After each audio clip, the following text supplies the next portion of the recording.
The 1-2. Gonzalez rips it out to deep left. Metzger back towards the track at the wall. This one ain't coming back. How about that for a first impression? Marcos Gonzalez says it's grand slam time. 4-0 Railcats. Oh, man. Metzger took about one step and then watched that one fly. That was a no-doubter. Welcome to the South Shore, huh? Welcome to the squad. Even when you feel low, you can still go. Even when you feel slow, you can still go. Even when there's no hope, you can still go. I never answer to no, man, I still go. Go, go, go, go, go, go, go, go, go.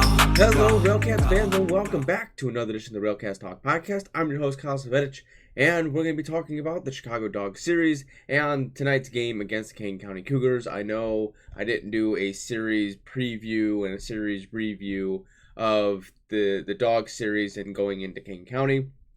We'll get into that in a second. Why I necessarily didn't do it, why I didn't do it was because they decided that there was going to be a fireworks delay. We'll get into more of what happened with that one. But with it, being scheduled at 9:30, it pushed it back a little bit further.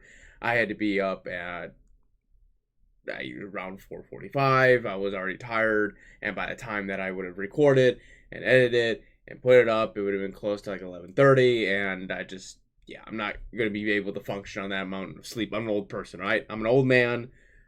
I'm young, but I'm an old man, right? I need my beauty sleep. So it's just one of those, that's why it just didn't happen. And that's why really I haven't been super proactive in a lot of the podcast trying to get out. It's just because of the way my work schedule is, and it being so early in the morning. And with some of the games being, later, especially if I go to the home games, I'm not going to be able to always be able to do podcasts, which sucks. But it's just one of those things that I have to live with and try to fight for doing a little bit more here at a time. But getting into the Dog series, really, this was the one series at the beginning of this long stretch of series that are important series. It was, at least you came away with the win is the positive that I'm looking at it. Looking at the first game, this was the best game the Cats had against the Dogs, being able to win 8-6.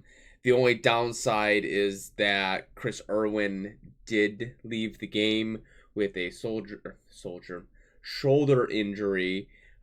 He faced, I believe, only two batters. One batter. Let me see here. He only got one out, I should say. He faced two batters and then got Lidge out. And after Lidge popped out in foul territory, that's when they took Chris Erwin out. Julio Vivas came in, and Julio came in, and he just basically shut the door. He gave up 3 hits, but he only gave up 1 run, and pitched in 4 2/3 inning. And it sucks that he didn't get the win in this situation. And it's kind of, baseball works in such a funny way because Aaron Phillips ends up getting the win, but he was the reason why, the Dogs tied the game up, and why he ended up getting the win in his inning and just imploded on himself on that portion of it. But looking at the inning where the Railcats scored the 5 runs, Bockley doubled to lead it off. LG and Del Valle both walked back to back, and then Marcos Gonzalez came up to bat, and he's the one that hit the grand slam to put the Railcats up. Put up 4-0 in that situation. The first grand slam the Railcats hit all season. I know the power numbers really aren't there for the Railcats this year. They just haven't had the power. That you've seen a couple players, but nothing really consistent. You know, really last year, like Walraven, Abbott, they kind of contributed a lot of that success in the home run department. Nova was a big portion of it as well last year. But really the power numbers aren't quite there. They've kind of retracted a little bit of playing the small ball, which, I think is a big factor of why the Railcats really haven't been successful this season. Because you look at the lineup, and everyone looks at this lineup, and, it's what's wrong. What is the key factor that's wrong with this lineup? And to me, it's the ability to execute when runners are in scoring position. I would have to look up, but I guarantee you they're probably, with runners in scoring position, probably batting below 150. Like, you're not going to win many games if you're batting below 150. Now, you take it for what it is. There are some people that live off of running or batting averages on players in scoring position, and some people it's really not that big of a deal stat wise, whatever the case may be. But in this situation, I think it's a big deal. I think if a team was batting, just say a 250 with your average with running on a scoring position, and someone's going to say, oh, well, it's not that big of a deal. But when you're batting below probably a 150, that's when it becomes an issue. Just because you're getting people on base. It's just that, no one's really driving through when this is what you wanted was a 4 RBI night off of one swing of the bat from your 8-hole hitter. That's what you wanted to see. You get your players on and someone coming through in that situation that lifts it up. And then Valera was able to get an RBI single. So that's how that one rolled out. Vivas, like I said, he just pitched an outstanding night. Looking at his stat line again, 4 2/3 innings, gave 3 hits, 1 run, and 4 strikeouts. He was taking out, I believe, at the beginning of the 5th inning, which, I'm surprised with the way he was pitching, why you would take him. I guess he went to the 6th. I'm not sure what his pitch count, if I look here, it'll probably tell me where he was exactly at in the pitch count. It looked 64 pitches. I know he's been starting, so I'm surprised that, it's only 64 pitches that he was, allotted basically in that situation. Or maybe it's more than that. I don't know how it has strikes to balls. So I guess if we're looking at that way, because it's 60, I think it's 64 strikes and 44 balls, or whatever the case may be. So it's over 100. So that would kind of make some sort of sense. It just doesn't break it down to, oh, this is how many they had, so many pitches they thrown, and they don't really have it breaking down that way. So yeah, obviously he was up in that atmosphere of a high pitch count, I guess. But just one of those where we look at Aaron Phillips here before I get into it.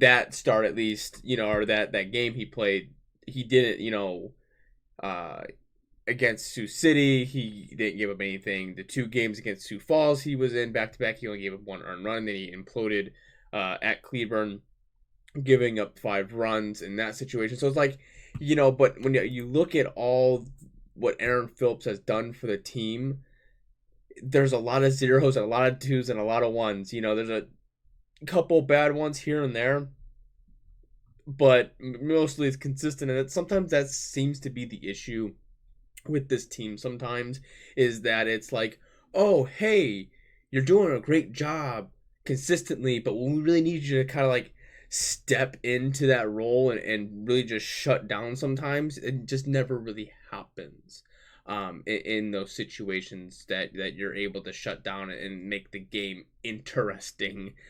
Because, at that portion of the game, it was going to the 6th, it was 5-1, basically. And then, the Dogs tied it up.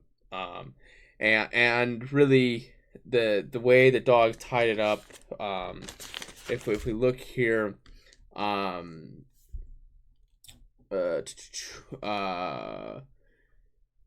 me just break it down this way. It's easier than the way I kind of had it written down. Lidge hit a double. Altman walked.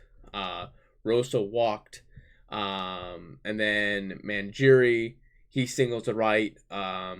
Lidge scores. Altman scores. Metzger flies out. He gets the 2 outs. 3-6 put out for number 2. But then Coney Bohannon comes in and he hits, in Rosa, Peyton Ely's, they score. So like there comes your 4 hits and your 4 runs, that kind of stuff. So it's just like one of those like situations where just like you get yourself in a situation and you can't get yourself out of that situation. You finally do, but you give up the 4 runs and it's tied, going into the 7th inning where the Railcats exploded for 3 more runs, and that came off of a Diaz walk. Valera, who I think the stat, he was the only Railcat this season have double-digit numbers in hits against the Dogs, and they finally played a full 6 games against each other. But he's been, there's a lot that I could probably factor in or find wrong with Valera's game, but when he's on, he's on. And when he's in the zone and when he's feeling it, he's one of a great ball player to watch. I would say 75% of the time, but that's for a different time, different podcast, that kind of stuff. But Valera doubles, and then Mariaga hits a single to right. Diaz scored. Then Bockley flies out to left. Castillo grounds to third, and then Davalle drives in off. Oh, that's what it was. It was an error off of at the time. Who it was? Was it who? Let me. At the time, it looks like it was Cheshire, Jonathan Cheshire. It looks like he was the one that he ground ball right back to him, and all he had to do was lob it over to first, and that thing just sailed.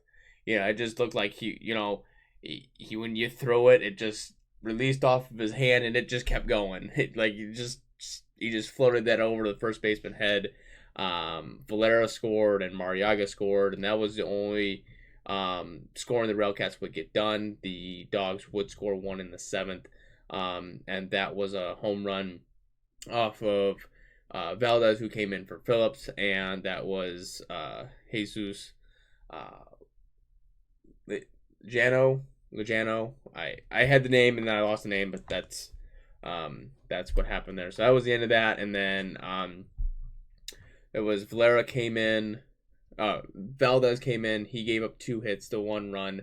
Eisenbarger shut the door, only giving up 1 hit, and then Wilkinson came in and he did his business, getting the saves, got 2 strikeouts, and still having the best average on the team at a 217 is what you want to see from your closer. Especially, he's been one of the more consistent arms for the Railcats.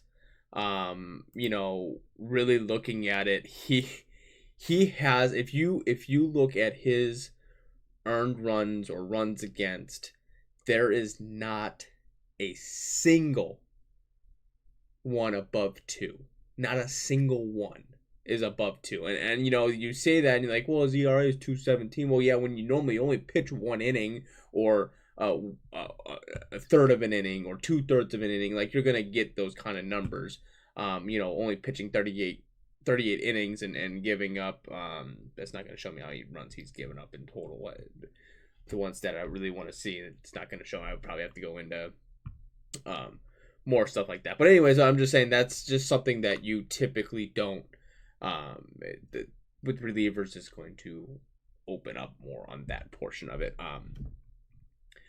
But he's just been really consistent. He's probably been the most consistent arm, and when the pressure's on, he really strives for it, and and does his job to basically perfection at this point.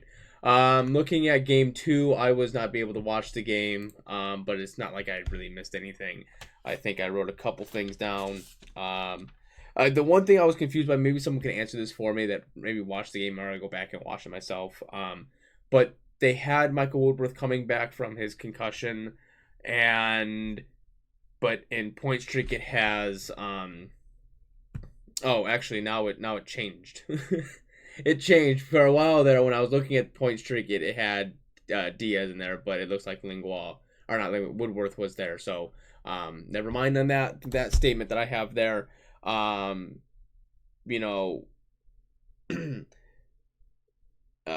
Railcats only had 5 hits in a 3-0 loss. Harrison Francis, it always seems to suck in these situations. Harrison Francis pitched 6 innings, gave up 6 hits, 3 runs, all earned, 2 walks, 5 strikeouts, and in a game where you're like, I only give up 3 runs in 6 innings. Like, we should win this game, and they just turn around and they just get blanked. Nunez and Price came in and they shut the door on that side of it, but Tyler Palm pitched very well. He went 7 innings, gave him 5 hits, 1 walk, 6 strikeouts.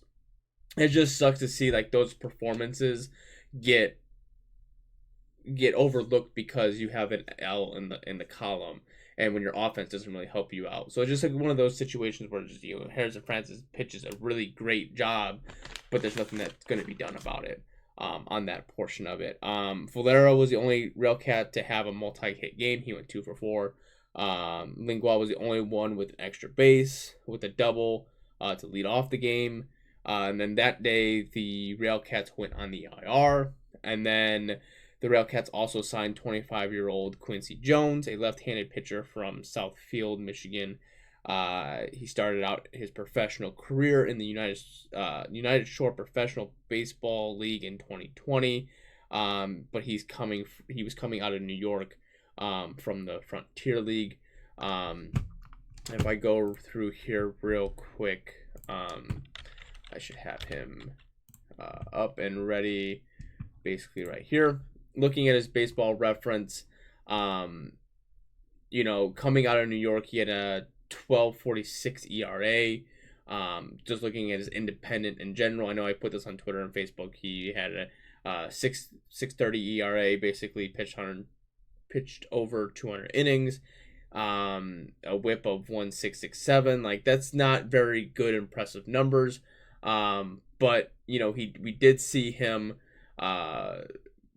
pitch. I'll get in a little bit of his stats here when we go into the third game against the Dogs, in a game that I really thought maybe the Railcats could potentially do something, but it quickly turned opposite of that. Just because there was nothing they were going to do against I guess Lacey went out early. Cheshire is the one that ended up getting. He kind of redeemed himself after that. But Sheiks pitched 4 1/3 innings, gave up 9 hits, 5 runs, 2 walks, 3 strikeouts. Not his best performance of the world.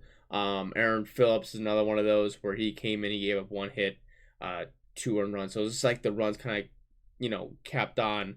But looking at Quincey Jones here, he gave up 2 hits, 1 walk, 1 strikeout, and 1 2/3 innings. And we sit there, and what you got to understand is, I was talking to Chuck prior to today's game, and it seems like Quincey's going to be able to fit in with the clubhouse. He seems like a genuinely nice guy and fits well with kind of the mold the Railcats kind of have in that situation. And he was put in a tough situation with bases loaded, and the first batter he faces, he walks him, and it happens. You're put in a tough situation, so I can't really necessarily say this is really on him in that situation. You get signed in the morning, you get flown out, or flown to probably from New York to Gary, get on a bus, go to Rosemont, and now you have to pitch later that night. It's not the best situation to be in, especially with that craziness that kind of happened in general. But so it was about the 8th inning, I think it was. I forget. It was after. So it was after Lidge flew out to left field at the bottom of the eighth. And I didn't think much of it. They're talking about it's going to be fireworks night, blah, blah, blah, this and that. I wasn't really thinking much of it.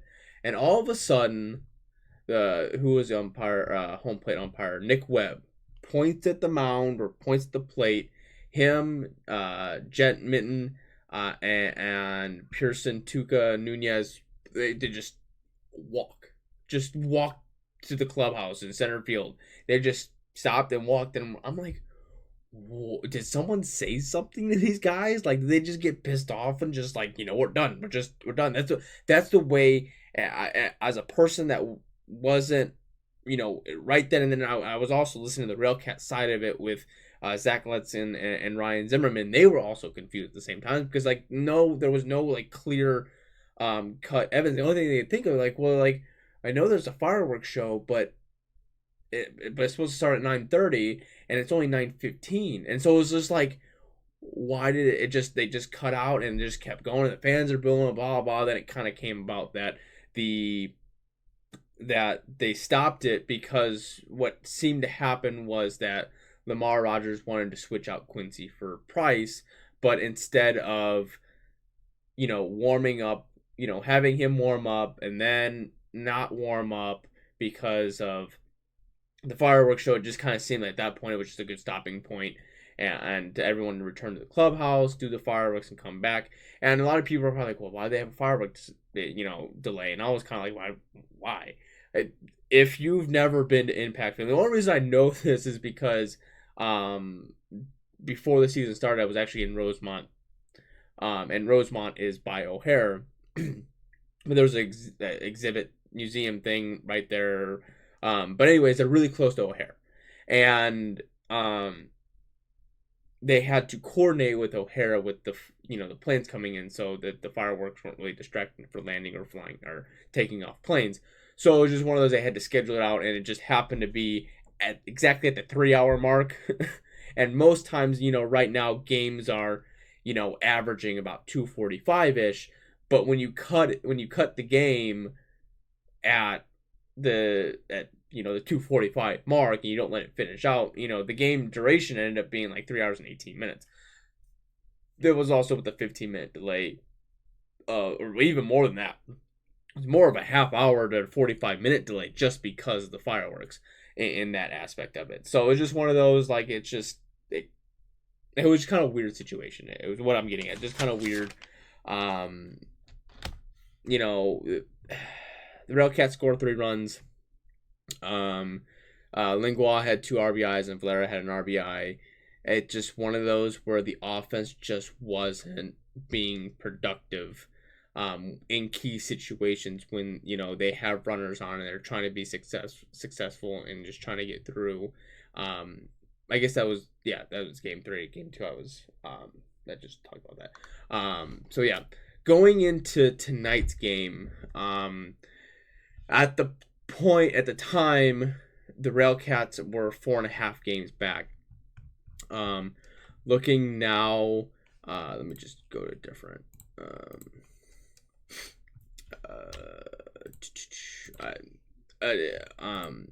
How should I put it?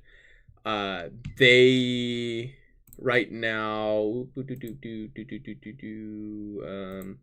Sketch that's not what I'm having a bit of difficulty here. There we go. Standings. That's what I wanted.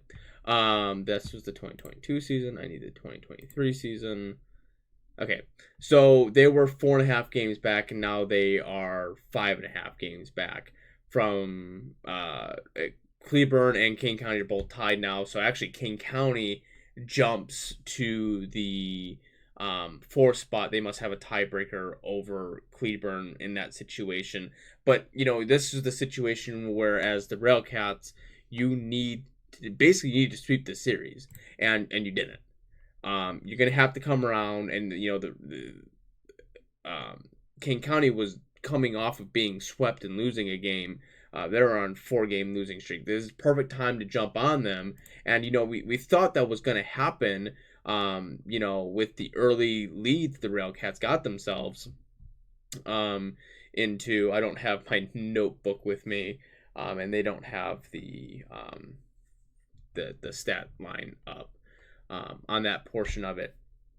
But you're just thinking that Valera's single, I believe it drove in Diaz. That's what he drove in Diaz, and that was in the first inning. And you're thinking, oh, this is going to go really well. Jose Bentis was pitching very well up until the third inning, where he gave up the 3 runs on 5 hits. It was just like a walk fest, and it just the fielding wasn't ideal. There was a ball that dropped in between Mariaga, Lingual, and Woodworth. I don't know really who to necessarily blame in that aspect of it, just because it was it fell in the Bermuda Triangle of crap. And there was an incident with Valera. They thought he pulled himself off the bag. There was a couple ball pitches. Cadell overthrew third base. It's just a lot of when this team is going with the defense, it's going with the defense, and other times they're just not. And it's just one of those, on the pitching side of it, Eisenbarger didn't have his best. He gave up 2 runs, but only 1 earned. 1 was because of the throw over to third, that kind of stuff. Nunez pitched really well. Valdez pitched really well. Wilkinson he gave up 2 hits and a walk, but he got himself out of his situation, which he seems to do all the time. But it was just one of those other, Eldred. He pitched 7 innings, but the Railcats had 8 hits against him. It was just they weren't able to score. They left 10 people on base, and it's just one of those where you seemed like the inning was going and it just got nowhere. The inning going and got nowhere. I don't know. I'm pretty sure at one point there was a runner on second and third, no outs, and nothing happened. Double play balls, just not smart base running, or just not letting the pitches come to them and executing it that way. This is where you got to salvage it tomorrow and Sunday, and you got to get the wins going for the team, and make it worth it. I don't know who you really need to see. I need to see something really out of Cadell. I think at this point maybe switching him out might help. But looking at today's, Lingual went 0 for 5, Diaz went 2 for 5, Valera went 1 for 4, Mariaga went 3 for 4, Castillo went 1 for 4, Del Valle and Woodworth all went 0-fers. Marcos Gonzalez actually was 3 for 4, and he's jumped up. I believe he is now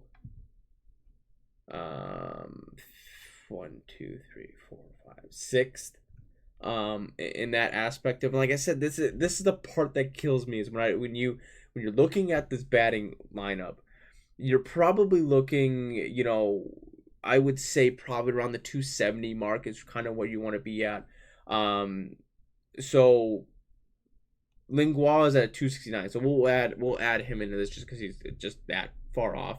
But 1, 2, 3, 4, 5, 6, 7 people are batting, at least at 269 or above. Mariaga is a 312, Diaz is a 302, Valera is a 284, Decker's a 283, Castillo's a 281, Marcos Gonzalez is 278, Lingual's at 269, Woodworth's at 250, Del Valle's at 252, Greeley's at 241,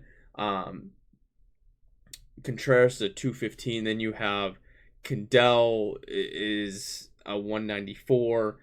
Bockley is at the bottom at the 160. He's only played in a handful of games, so it's kind of giving the benefit of the doubt to a certain situation. He's come through in a couple situations here. having 2 RBIs when he needs to, coming through when he needs to, he has.